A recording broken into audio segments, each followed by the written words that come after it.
Welcome to Kenton Teaches. Enjoy the video. In this video, I will show how to make pork and sauerkraut in a crockpot. Season the pork with salt, pepper, and caraway seeds and sear briefly to lock in juices. Layer sauerkraut, sliced onion, and a splash of apple juice in the crockpot, then nestle the pork on top. Cook low for 8 hours or high for 4 to 5 hours until meat pulls apart easily. Warm your kitchen and heart by prepping simple ingredients. Drain or rinse sauerkraut depending on how tangy you want the dish. Slice 1 large onion and measure 1 cup of apple juice or cider for a subtle sweetness. Pat the 3 to 4 pound pork shoulder dry, then season generously with salt, pepper, and caraway seeds.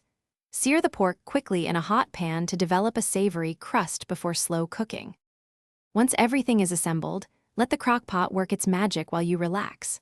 Low heat for 8 hours yields fall-apart tenderness, while high for 4 to 5 hours speeds things up without losing moisture. After cooking, shred the pork directly in the crockpot and fold it into the sauerkraut so flavors meld. Taste and adjust salt or add a touch of sugar if the kraut is too sharp before serving with mustard or boiled potatoes. Thanks for watching. Please subscribe if this video was helpful.